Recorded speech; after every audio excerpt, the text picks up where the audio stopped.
So equanimity is the last of the paramitas, and it is the last of the brahmaviharas.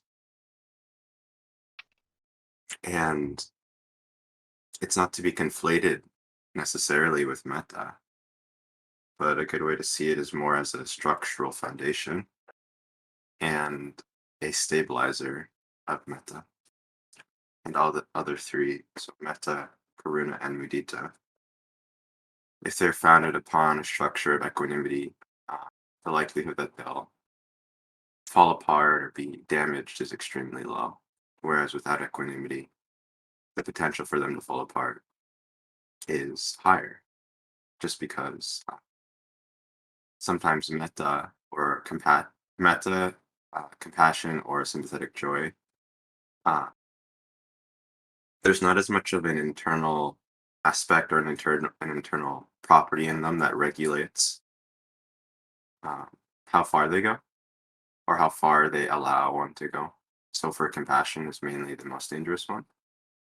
Compassion can often bleed into uh, a state of sorrow or a state of helplessness.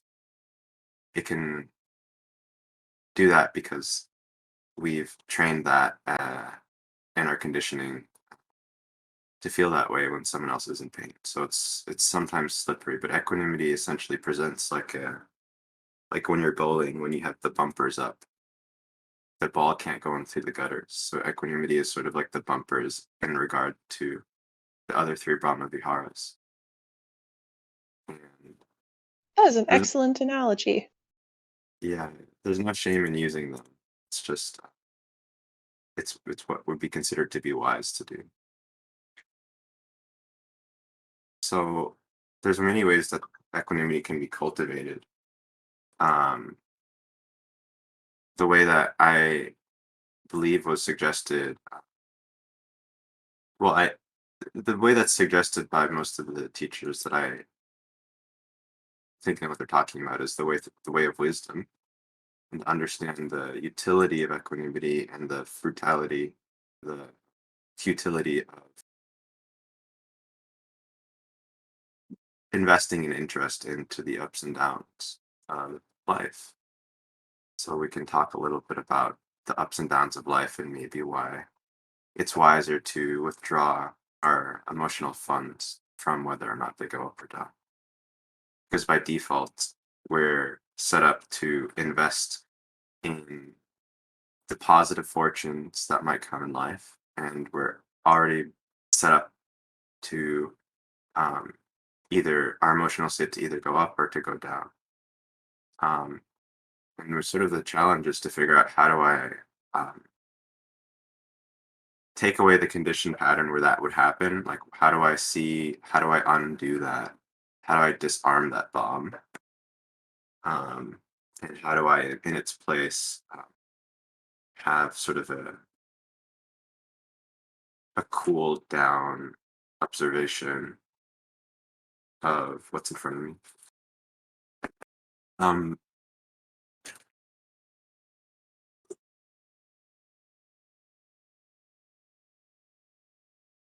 one of the things that is really helpful is reflections on the losses of what we have and what we think is valuable to us, and reflecting on not only the potential loss of it, but the currently present anxiety at the possibility of it being lost. And with everything that we own and value, tends to be the case that there is a presently existing anxiety that that exists because of the potential of the loss of this thing, whether it's a person or an item or even one's own body or parts of their body or parts of their mind. Um,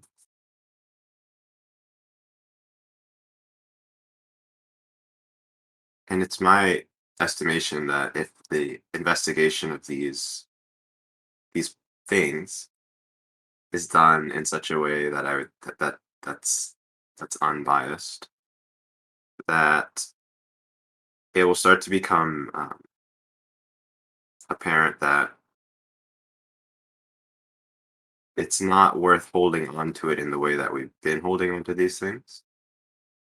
Or a better way of saying that might be the way I'm holding on to this, it should be seen that it will cause pain at some point.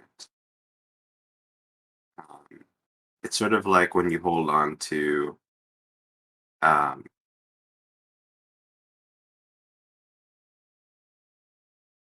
it's hard to think of a good analogy, but it's similar to when you're holding on to something and you didn't check if um, you sort of assume that you have like an infinite ability to hold or something. It's like when it's when we hold on to something, the default or the assumption that sort of exists is this is mine forever. This is sort of a basic assumption the mind makes without investigating thoroughly. It sort of just kind of assumes like this is mine forever, or it says I'm entitled to this forever. Not only that, but I have the ability. So sometimes the mind will even trick itself into thinking it has the ability or capacity to have or hold on to something forever. And all that the investigation is supposed to do is to see how that's a little childish, is really what it is. Just to kind of notice, like, well, that doesn't really make sense if I'm living in a reality where things are coming and going, and there's laws like thermodynamics and things eventually dissipate, and even in my life, there's deaths and all this stuff. So what's to be why should it be assumed that this is I'm even entitled to anything forever?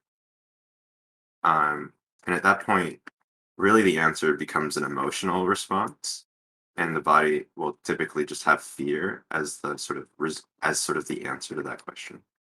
Um, so the mind will often it will often respond to fear as if it's a valid argument, which is untrue. Fear is not a valid argument. It is an expression of emotions and assumptions, but it's in and of itself is very not worthy of serving as some type of argument to justify some position. Um,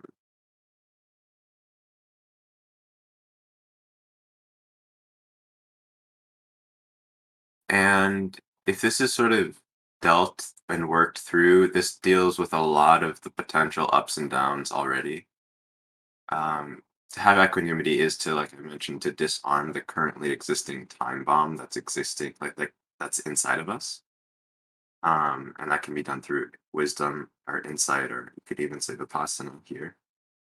Um, but if you are following the conversation and thinking about these things, even just while talking about it, you're already doing that vipassana. It's not a matter of sitting in meditation. I think that's a distinction or something that people distinguish and create too strong a line between. Personally, I can do vipassana while talking to my mother and seeing how I'm holding on to something that I shouldn't be. And then in the middle of the conversation with her, I'll let go of it, and she will be none the better. She won't know what I'm doing or anything like that. So it's something you can take with and just intuit certain things that aren't worthy to hold.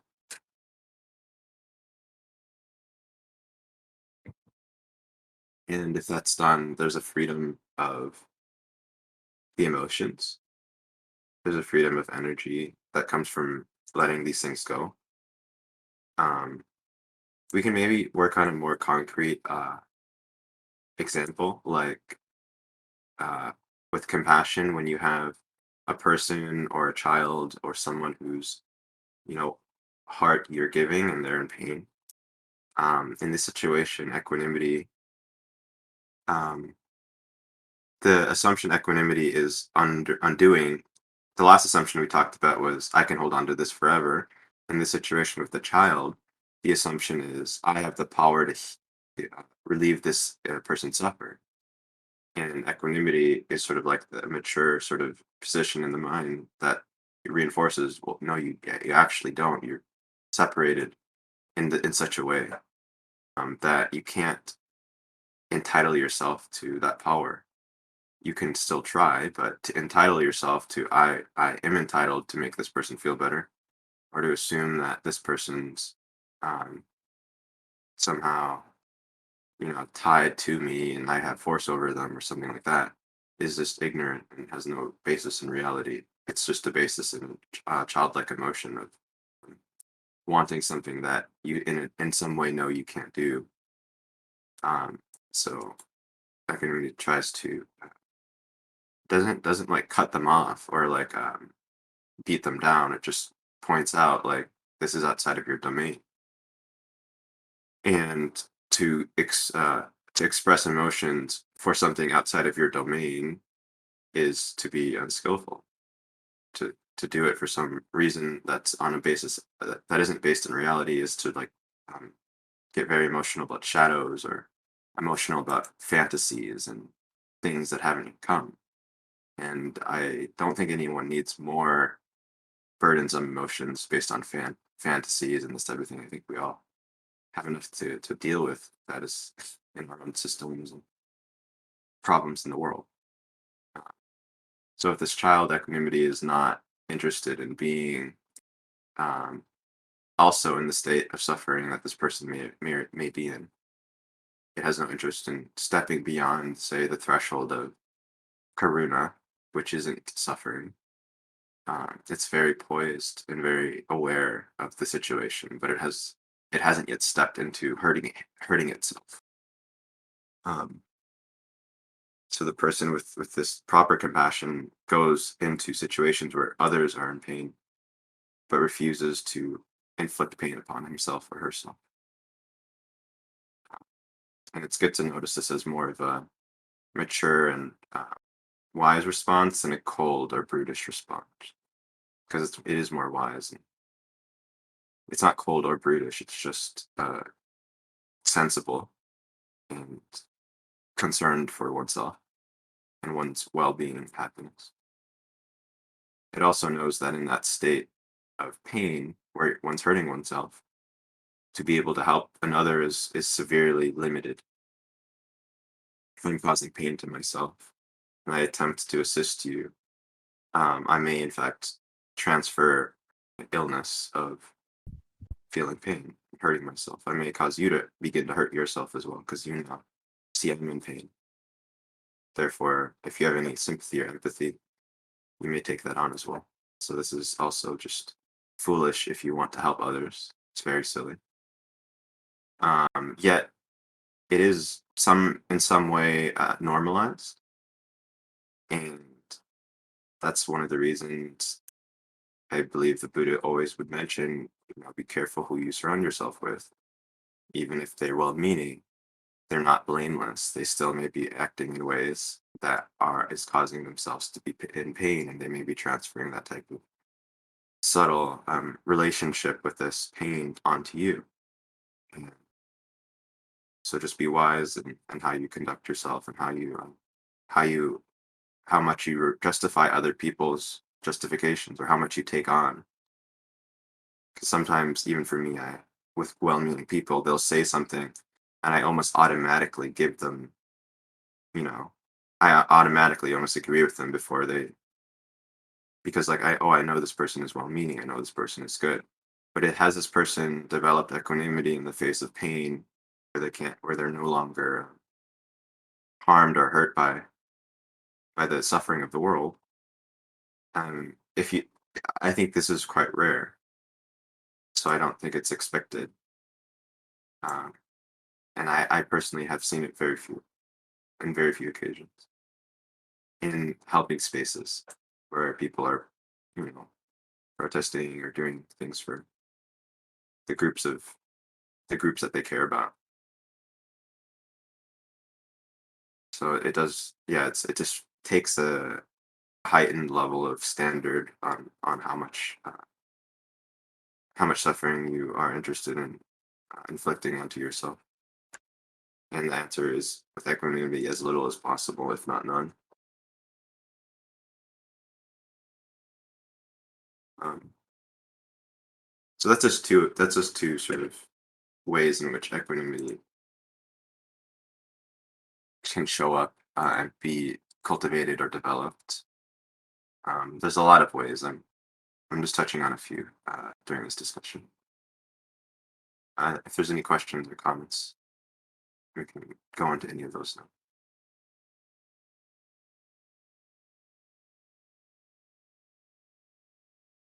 Sorry, Have a few.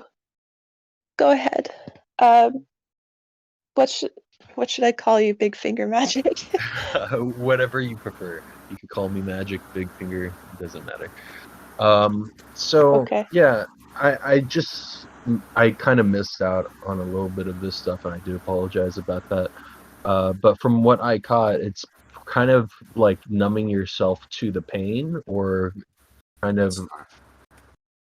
So what is it exactly, if you don't mind? It's it's an apparatus that's fueled that's driven by wisdom and an understanding of what is worth investing in, what will cause me, what will serve me well, what will not harm me. Um, it's to know when holding on to something in a particular type of way is unwise.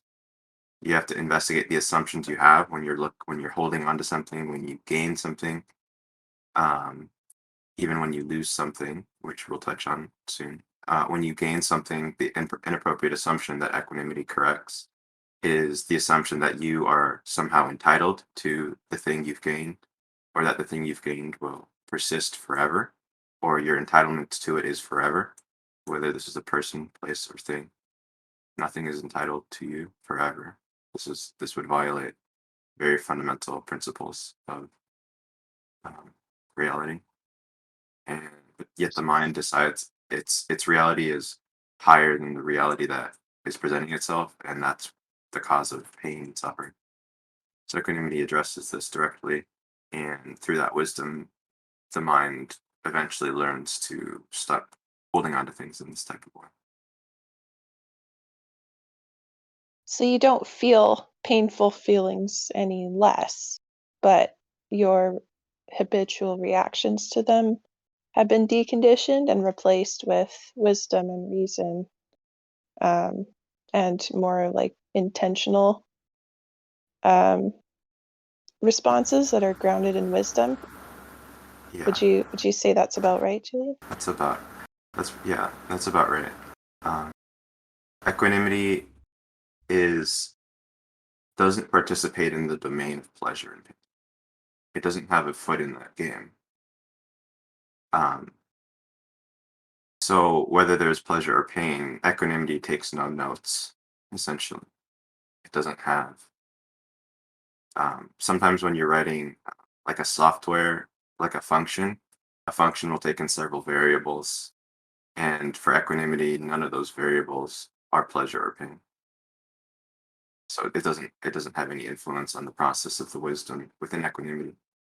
So um, if there is pain, equanimity recognizes. Um, I'll say this because I might have gone too far with that analogy. Um, when there's pain, equanimity recognizes it. It doesn't blot it out, but it responds to pain. Um, it knows of it. It knows of pain. It's just not interested in arguing with the pain. It will resolve it's interested in the resolution of it, because part of wisdom is the caring for one's one's body and one's mind, because of the long term effects will be better that way. But it doesn't engage in the processes of rejecting the pain or thinking of the pain as some It's just a cue to start to address a problem. Maybe there needs to be more food in the system, or there's maybe an injury that needs to be addressed. So equanimity also doesn't take any pride in it doesn't take any pride in being able to endure pain either. There's no benefit. It doesn't see any like value or pride or something to be worthy of praise. Like if you can endure pain or more pain, the better. It has no interest in that game of asceticism. It's just it sees it as childish as the game of seeking eating candy and doing things like that fast pleasures.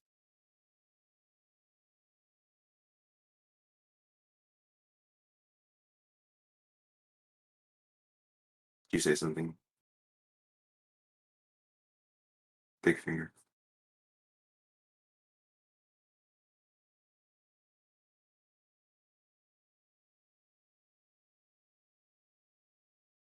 Sounded like you said something, but I didn't catch it either. It's okay. Yeah, often people misunderstand equanimity as um, apathy or um,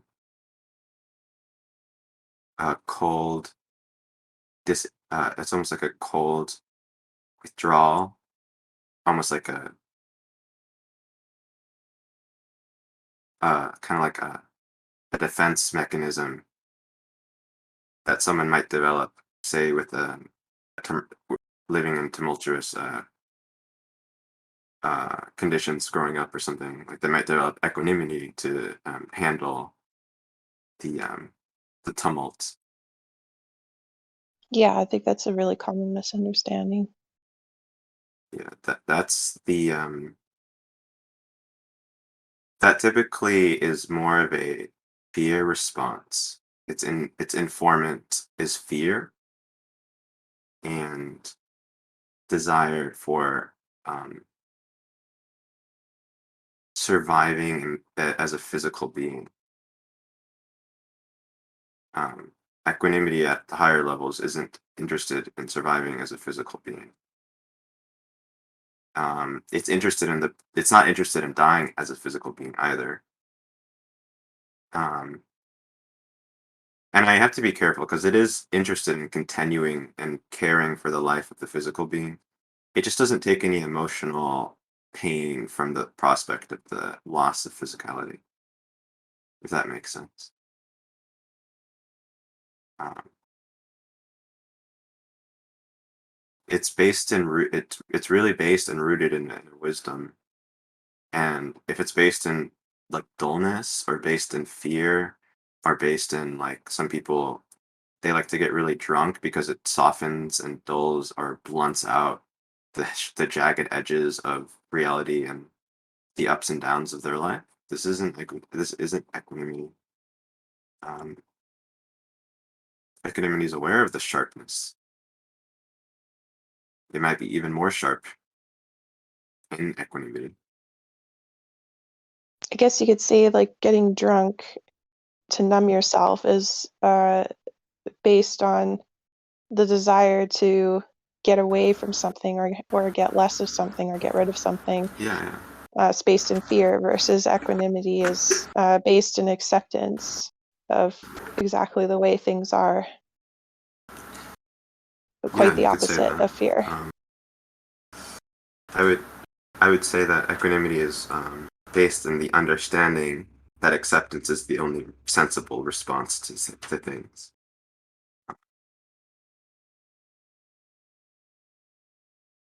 Sometimes when acceptance is attempted as a position, it can be difficult because often it doesn't feel like sensible. Sometimes it doesn't feel sensible to accept a situation. Um, Equanimity, what it's attempting is to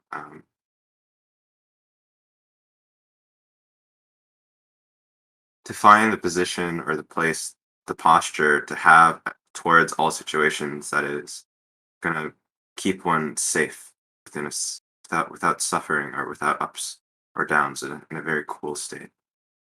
So I always try to reinforce that it's an understanding. It's not a it's we can't really do it too well. We can try, but it's best as a kind of like this is the position that will keep me the most. Um, if it's not if it doesn't make sense, like if it doesn't make sense to be accepting towards something, I don't suggest necessarily to force yourself to accept it, because it's likely the case that there's another element that's at play that is based in some assumption that you can get away with. Oh, You're kind of cutting out. I don't know if that's me or oh, uh, okay. Let me see. You sound okay to me, it Julian. must be me. Big finger.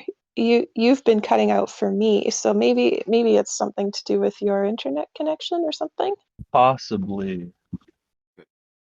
Maybe a weak signal or something for you.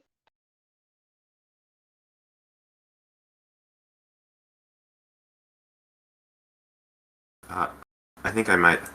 I'm looking at my green thing, and sometimes it does cut out before I'm done speaking. But I think it should be okay. I'll just speak up.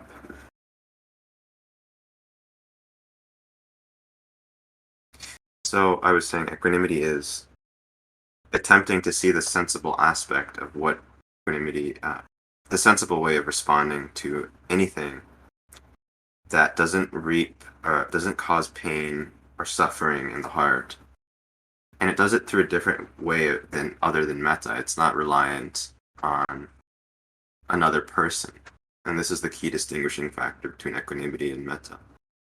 And um, the way I see it is equanimity is safer even because there is no necessity upon anything or anyone other than wisdom itself. Um, and I think there's an argument to be said that neither is safer than the other, um, and that if both are mastered, they are equally safe and equally necessary for the benefit of full Brahmavihara practice. So, but it is extremely safe and it is very reliable, and I think it's less subject to failure, at least in my experience, than metta might be, because you may not have the conditions for intense positive emotions or even just subtle positive emotions towards all people.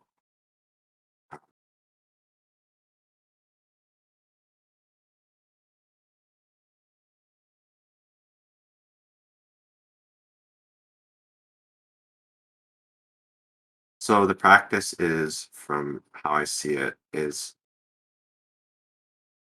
seeing what you're holding in regard to a thing or a person or a future circumstance, and seeing how that can go in such a way that it would cause you pain or suffering if it were to go, and to see if you can position yourself in such a way where if it were to go or something were to change with that thing, it wouldn't affect you. And if you can visualize or imagine what would be necessary to do that, then you're understanding equanimity at an experiential level.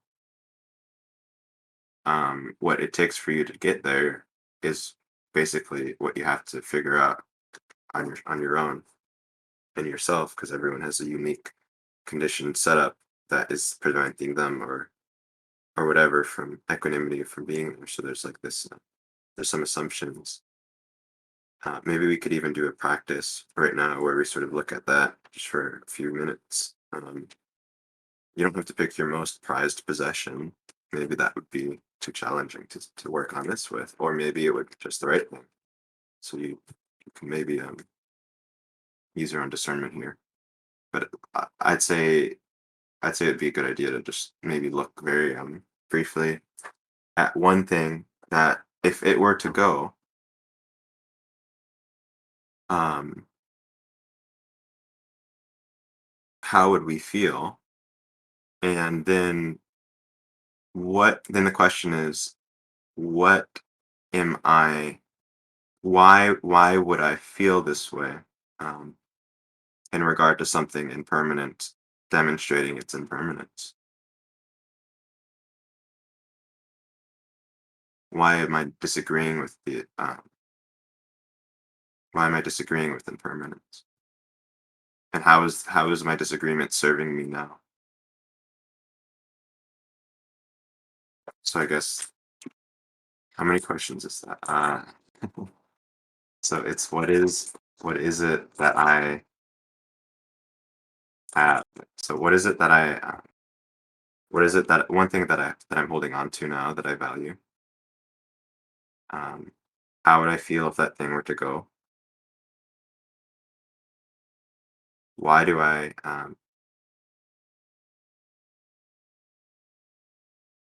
feel justified in my disagreement with something impermanent, showing its impermanence?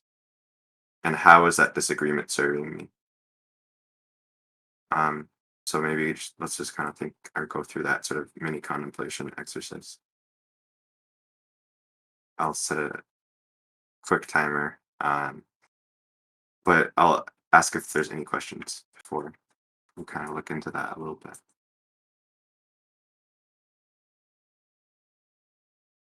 I have a couple questions, but they can come after this. If it's related to the exercise, then feel free to ask them. Oh, you mean questions about the exercise? No, it's pretty clear. Okay, we'll talk about it. Okay, we'll start now. Unless anyone else would like to say something. Okay, let's go.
I posted the questions and voice channel notes as well.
Okay, not that hard, right? A few questions.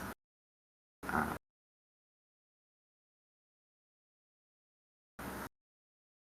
the the thing I think is good for me, the one that I'm thinking about is the I value the server, and I thought, well, what if it was lost?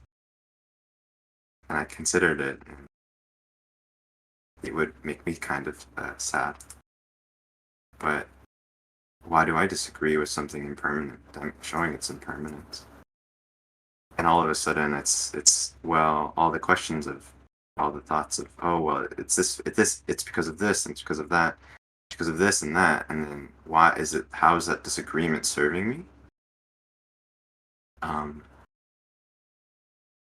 well, it makes me more anxious, for sure.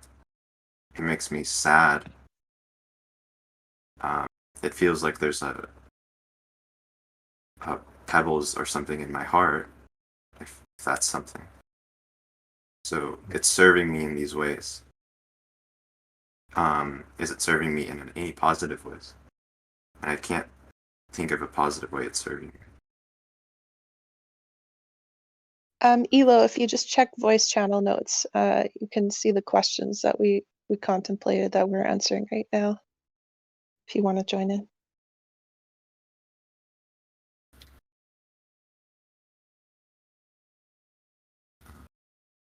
So, would anyone like to share? Yeah, losing the server is a good one. I didn't think of that. I'd be devastated.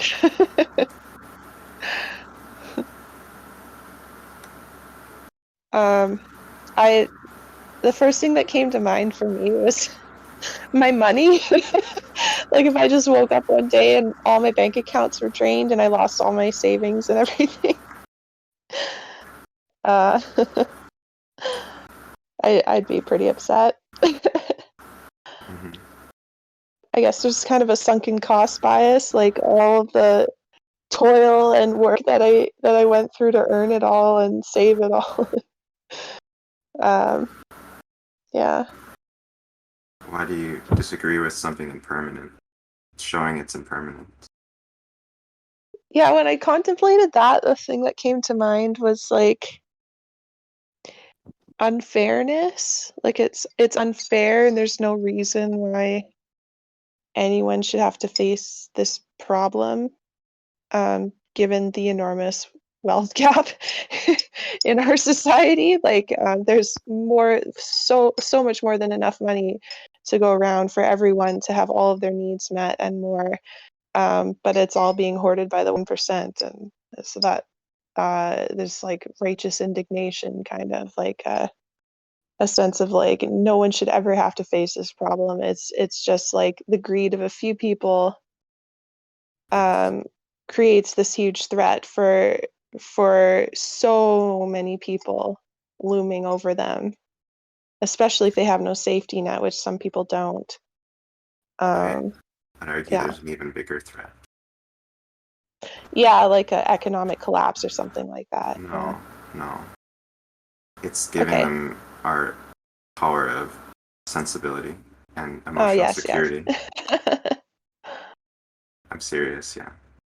Yeah. Intellectually, Intellectually, I agree with you, but emotionally, like there's definitely a lot of clinging there. Like there's a lot of clinging to like things being fair, and if things aren't fair, and especially if it's for like what I perceive to be a dumb reason, then there's an emotional response. yeah. The question is, I would respond is that is it that are things fair now? And obviously, no. You don't. Yeah, no, things aren't fair. No, they're not. So Some are things you? are less fair than others. Yeah. Why are you entitled to a fair? Why are you entitled to fairness any more than anyone else? Or wait one sec. This is. Oh, go ahead. Yeah. Uh, sure. I'll rephrase. Rephrase would be, why should you feel entitled to um, something being fair if you know things are not fair? Why would you put yourself in a position to be entitled to it?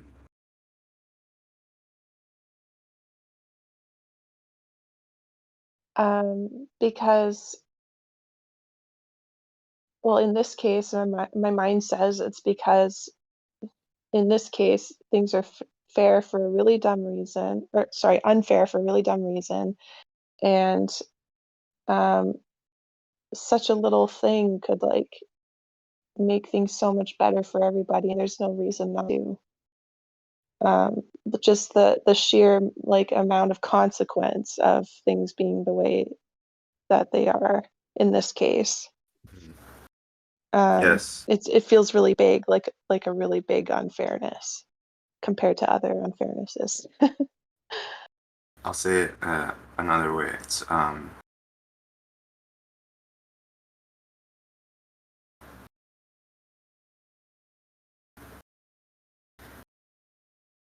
is it do you think if you don't feel entitled, you won't be inspired to uh, this is a specific topic that I'm judging whether it's worth going into. Yeah, I'll go into it. Do you think it's a wise position to be entitled to, or holding as important in the way you're holding fairness? Is it serving? Is it serving me and So helping? in other words, question 4, basically, like how is this disagreement serving me? Mm, yes. Yeah, that one I was still thinking about. Like I had trouble with that one. um, yeah, that one I struggle with. When I think about it, how's this disagreement serving me? It was kind of like you said earlier, like my mind's response to that question is just fear, as if that's like an answer. Mm, Yeah. Um, I guess I could argue, I don't know if it's a good argument, but I could say disagreement with the way things are could motivate me to change it, could like inspire me or like feel like sort of light a fire in me to do something about it. Sort of like activism or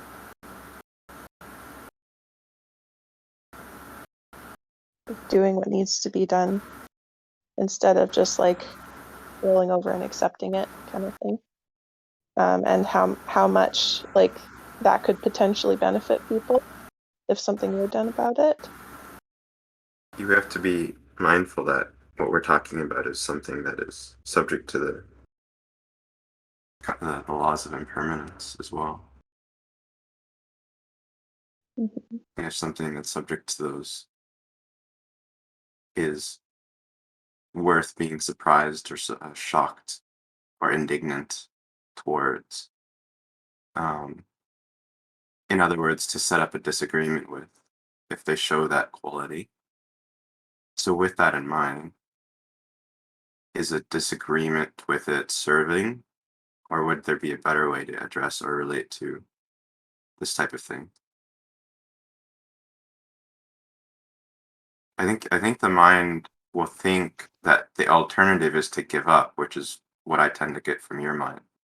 And the only alternative to the disagreement or indignation is apathy and giving up, which isn't true. There's alternatives other than that. But the mind Yeah. finds the one of indignation the most seductive. And within the indignation, there's also the assumption that without this emotional state, I will have given up on on being able to affect this domain, which Yeah. I would say isn't true. And if we assume that there is an alternative, um, that doesn't have as much emotional charge or fear. I mean, would you agree that that's preferable? And you still maintain your understanding that there's things that are imbalanced that you can. Yeah, potentially in theory, it's just I can't think of any examples, I Mhm. guess, of like someone who has nothing but is, you know, well and happy. I mean, there's stories, but I've never met anyone who's like homeless and starving and Well, we're not. perfectly content, you know. I don't know where the homeless and starving person came into the picture.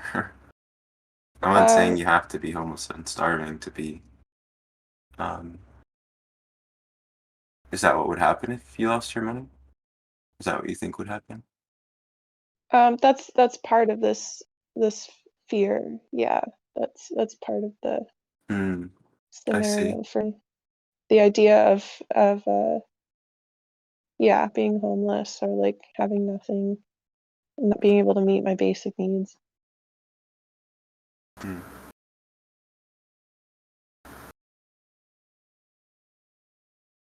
It's just an open mind thing. The answer is if the intention to find what the way in which to do that or to let go of needing to have a certain amount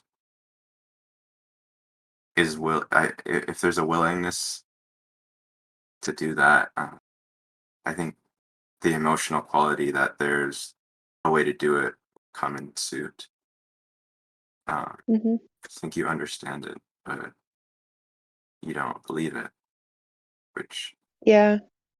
um, which really is an entitlement of it's a self entitled position where it's like I have the right answer and I know I have the right answer, even though your answer makes sense.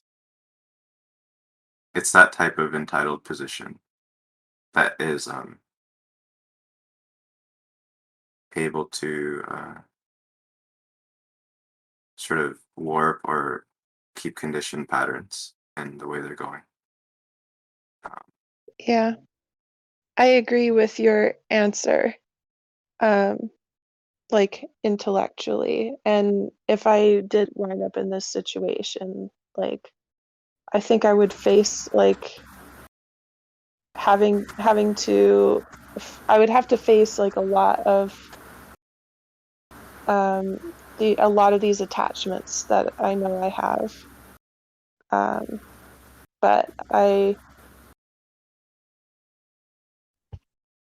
yeah, I would try to decondition them. yeah, I mean, my thing is I think it's better to do it before that happens. Yeah, And the way totally. is like like if the answer makes sense, contemplation is essentially staying with that question and answer until it makes sense at more subtle levels. And it takes time and a considerable amount of investment into considering the sort of the points and if it's meaningful enough, sort of just like sitting with it and looking through it and checking out what is in disagreement with this. Is it just fear? And if it is just fear, try to see if you can get to that point where the fear is is is there and sitting with it and kind of treating it as like a little pet and seeing how comfortable you can become with it. Mhm. Because at that But point it will its power to inform assumptions, ignorant assumptions will be taken away from it. Because it will be now this little cute little pet that has no more power over yeah, decisions. something that I wonder about is like I guess I assume that if I just, keep practicing and keep walking this path, like these attachments will eventually unravel or like come to the surface when the time is right and be unraveled. Um, Sitting here now, like bringing it up intentionally and thinking about it makes me like emotionally really uncomfortable. Hmm. Um, so I wonder if like, do you think that it is like necessary or beneficial to like purposely bring up something that you know you're attached to that upsets you um, in order to work with it, or would it be more beneficial to just sort of keep keep on with your practice and like let it come up when it's time, or let it just decondition when the conditions are right, you know? Like a lot of my attachments I've noticed have just disappeared without me even thinking about them, just from practicing every day. And then when I do get around to thinking about them, I'm like, oh, I don't care about this thing anymore. That's cool, you know? I would, So it's like, uh, you understand my question? I would see it in the same light that I would see a boxer who's training for a fight. Would it be best for him to, or a boxer that's just training, say there's no fight?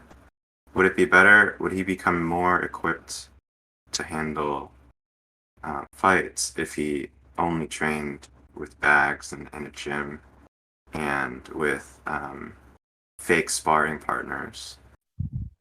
Hmm. If he finds himself in an actual fight, um, yes, he'll have trained and he may be able to win. But if he had scrimmages with people where the environment was, it was understood like, hey, we're scrimmaging here. We're not trying to kill each other. In the same way, this is the analogy. The scrimmage is the analogy for in your meditation or with a friend, bringing up these things for like a short scrimmage where you understand you're not like trying to kill yourself. You're not gonna, force yourself to go to the deepest necessarily unless you want. But you're just getting a taste for what these negative or more negative emotions are. So you intentionally sort of get into a fight. So I Hmm. would say the fighter or the boxer who does that will be more equipped. Now, he may get injured in scrimmages. Boxers are most likely to get injured that way. They're training, I Hmm. believe. Um, but at the end, when real things come up, it won't be a mystery when emotions like fear start to come up or they start to experiencing that they would only experience in a ring.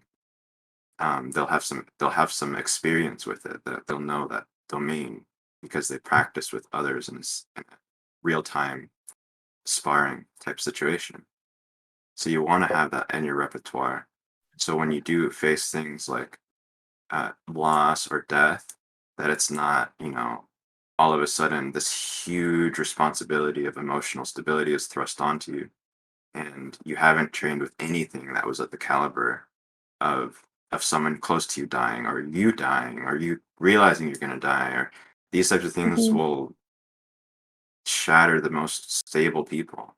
So my suggestion is to train in a way that prepares you for the worst, and it does take some progressive overload, so to speak, and that is what I would say: putting yourself with things that you're somewhat scared of, but won't overwhelm you. Um, Yeah. Being caring towards yourself, but also caring about your long-term well-being, which includes taking into account the possibility of things falling apart, um, and this is how I would do it, and I would try to do it very skillfully and not just assume like, oh, I'm gonna jump off a building or something, like with a parachute, obviously, but like you don't have to like necessarily go crazy, but hey, if you really want that, that would be good training too, I guess. I know Peter Ralston jumped off bridges, but he's kind of crazy, so Yeah. So like just practicing might be enough for some of the smaller attachments, or a lot of the smaller attachments, but most, maybe for some of the, maybe most. yeah, yeah. But for some of the bigger ones, it might be more beneficial to face them uh, directly in a Yeah, controlled environment. yeah. That makes sense.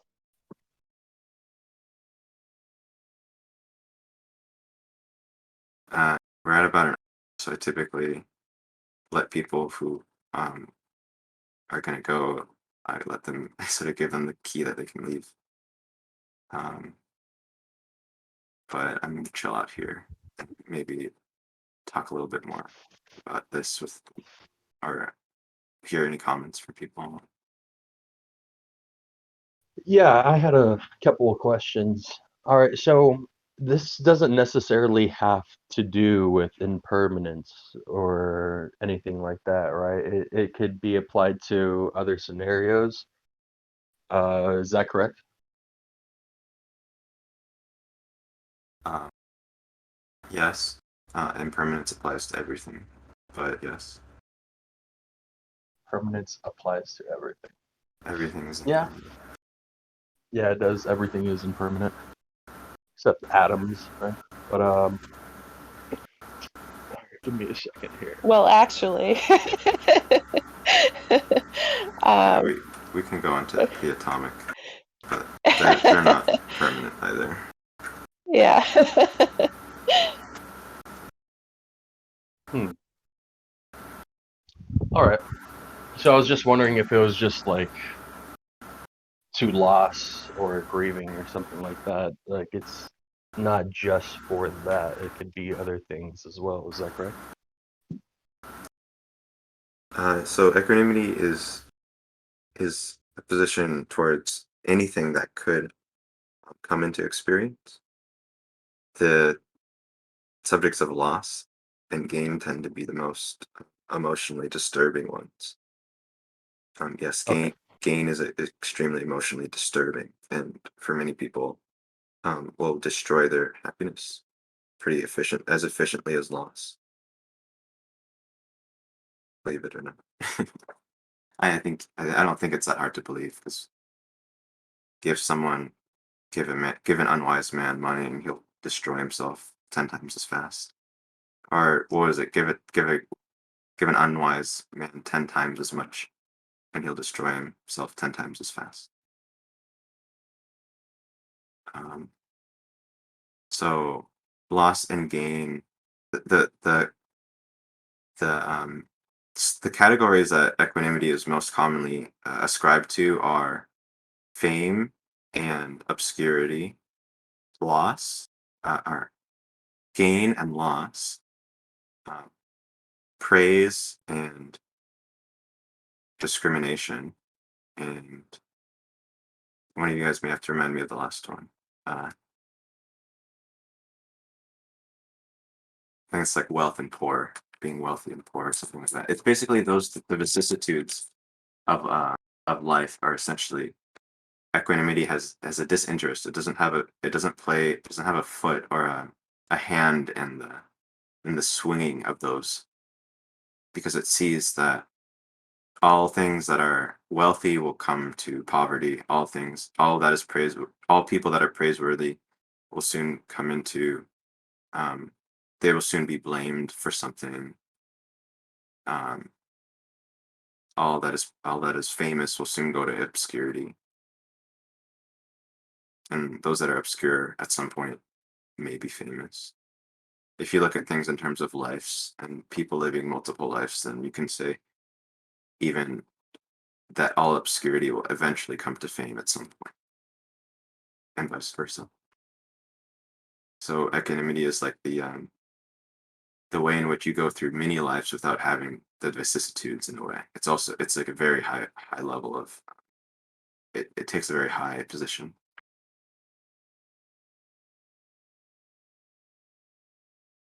If I see a famous person, sort of equanimity's attitude is, that was once myself, or that will be myself again.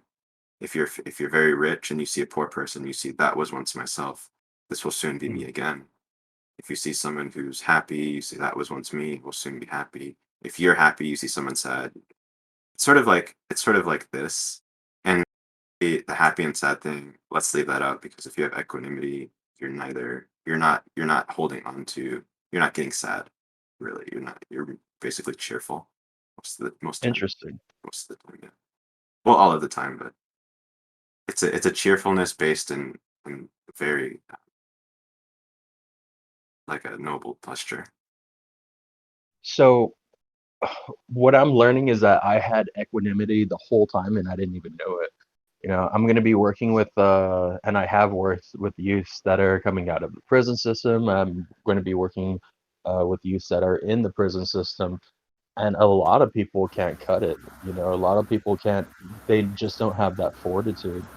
It's a very heartbreaking job. But the thing is, like, you have to have some sort of understanding in order to work with these kids.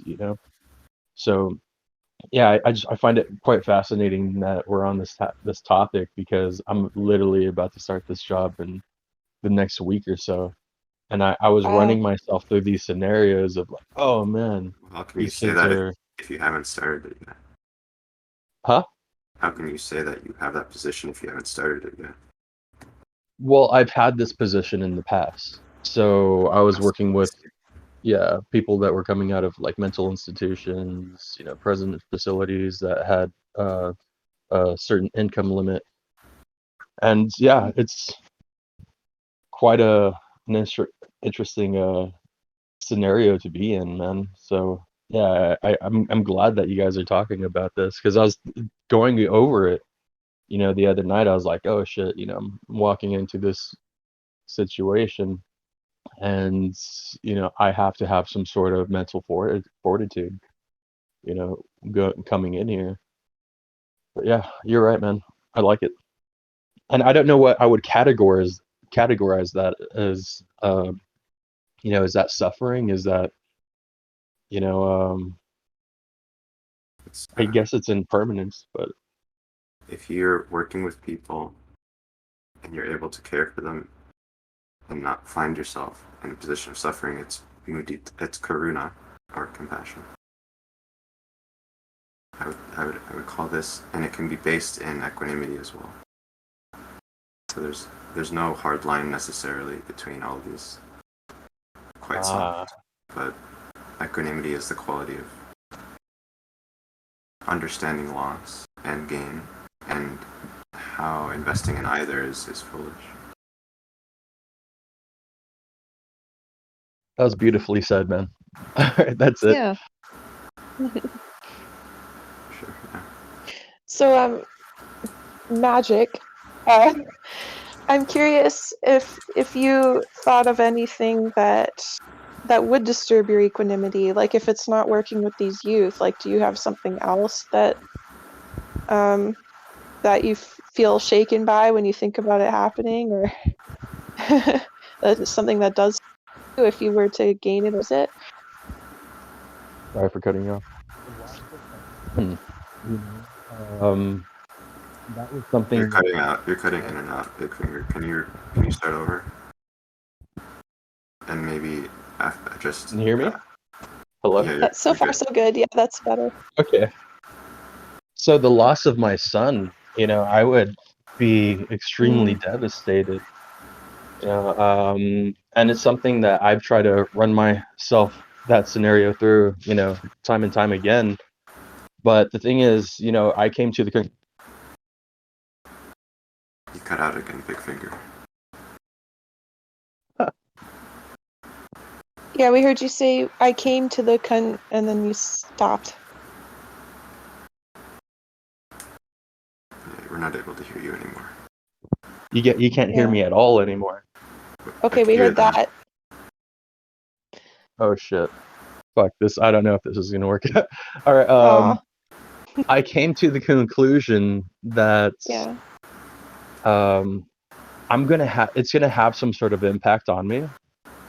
Um, but the thing is not to let that pain turn into suffering. If that makes sense. Did you guys catch that last part? Yeah, yeah, yeah. Hmm. You can. Do you know how? Is that a hope or is that a?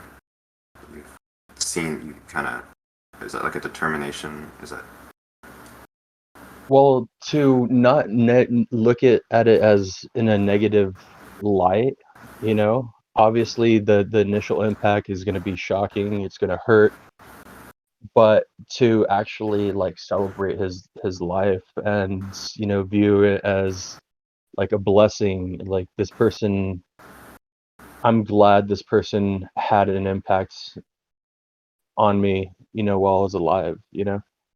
sure? Um, but that's the only way I'm looking at it, you know. Maybe you guys have some more in-depth terminologies and stuff like that, or things you So could go over. it's okay to not be certain that suffering wouldn't happen as well.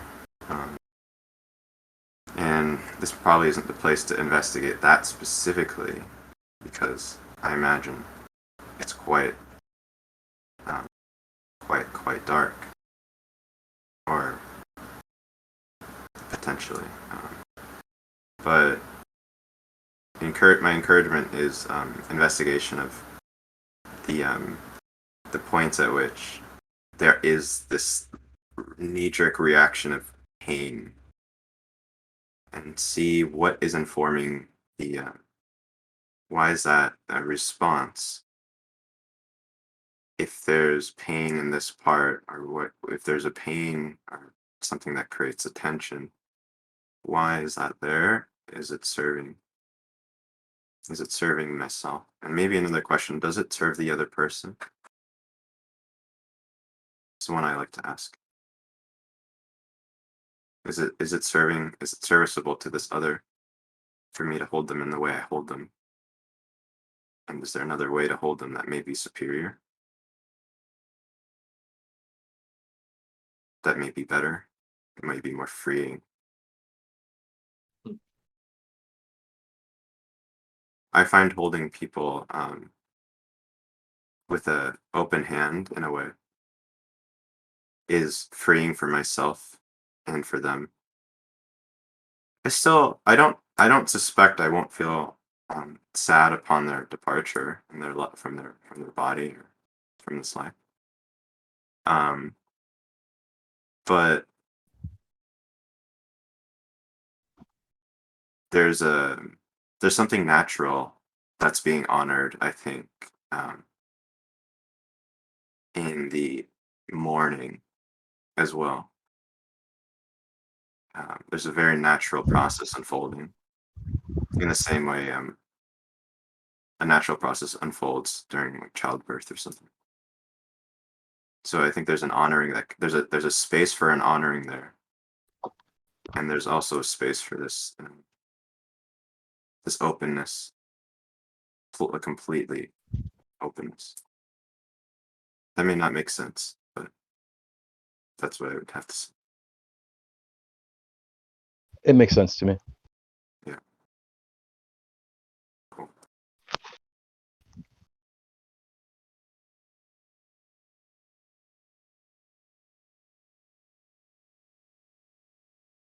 great. Well, may we all have the understanding to attach to that which is worth attaching to, and to detach from that which isn't worth attaching to. What is worth attaching to, you say? Well, the wisdom of equanimity is worth attaching to. Uh,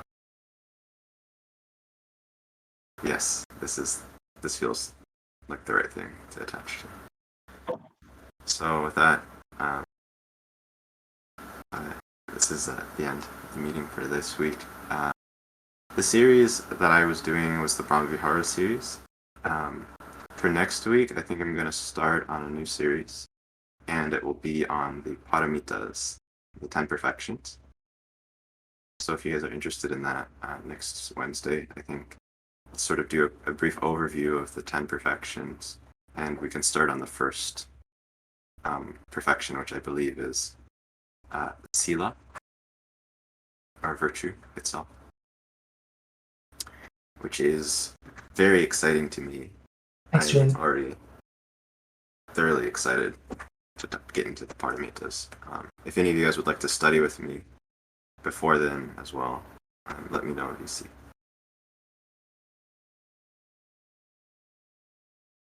Thank you, Julian. Yeah, thank you. Thank you, everyone, for joining.